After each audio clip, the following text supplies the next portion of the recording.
এটা হাসিনা না, খালেদা জিয়াও না, মাগার আব্দুল করিমের এলাকা। জিল্লু বস বলেন। ডিপজল, তুই কি দেখছস আমার এলাকায় কেউ গাঁজা খায়? যদি খায় তাহলে আমার কোষ না কেন, আমি নিজে হাতে তারা খুন করতে চাই। বস, আপনার এলাকায় তো পাখিও ঢোকে না, গাঁজাখোর তো দূরের কথা। এই নড়াইলি ইউনিয়নে কেউ গাঁজা খায় নাকি? আমার একটু খবর দিবি। যদি কেউ গাঁজা খায় ডাইরেক্ট মার্ডার, ঠিক আছে? বস, যারা খাও তাকে তো আপনি খুন করে ফেলাইছেন, এখন তো আর কেউ খায় না। ডিপজল ওঠ, তোদেরকে আমার বিশ্বাস হয় না, আমি বাগান তল্লাশি করে দেখতে চাই। হাই ভাই, এই এলাকায় একটা মাফিয়া আছে, যদি ধরা পড়ে এইসব কেস নিয়ে আর খুন করে লাই দেবে নিলিবিলি আমি মাল দিচ্ছি। দে দে দে দে দে তাড়াতাড়ি ভাই, তাড়াতাড়ি যেতে হবে। এলাকায় বিরাট এক মস্তান আছে, দেখ দেখ কেউ আসে নাই, বিরাট মস্তান কিন্তু।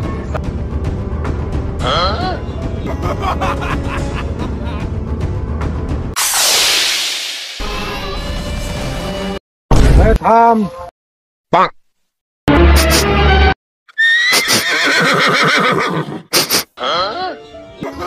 জিল্লু, উস্তাদ।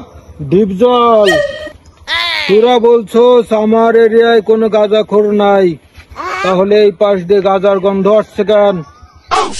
দূরতে দুইটাকে ধরে লয়। জি উস্তাদ, আমি এখনই যাচ্ছি, এখনই আমি তল্লাশি করতেছি, এখন এই বাগানের ভিতর যা। দেখি কে আছে।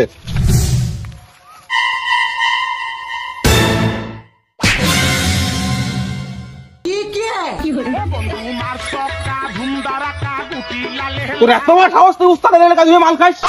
চল আজকে উস্তাদের কাছে, এখন পুরো খতম করে দেবো আমি। আমার নিয়েন না ভাই, আমার নিয়েন না।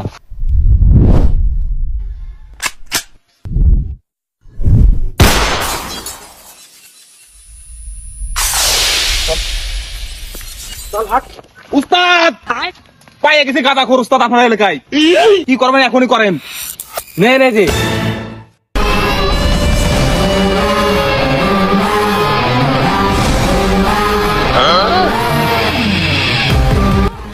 তোর এত বড় ক্ষমতা, তুই আমার এরিয়ায় আইসা গাঁজা খাস?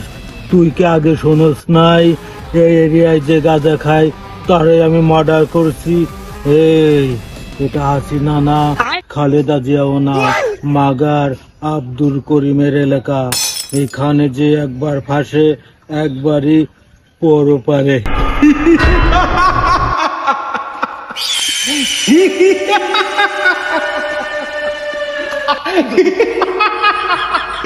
ও ভাই, আমার মাফ করে দেন ভাই, আমি আর আসবো না ভাই, আমার মাফ করে দেন ভাই। জানেন আমি একজনের একজন, আমি যদি বলি আপনি যদি মারে ফেলান আমার বাবা হয়ে দুনিয়া থাকবে না ভাই। আমার মাফ করে দেন ভাই, আপনার কোর জয় করি ভাই, আমার মাফ করে দেন। আমার আদালতে কারোর কখনো ছাড় হয় না, একবারই মৃত্যু।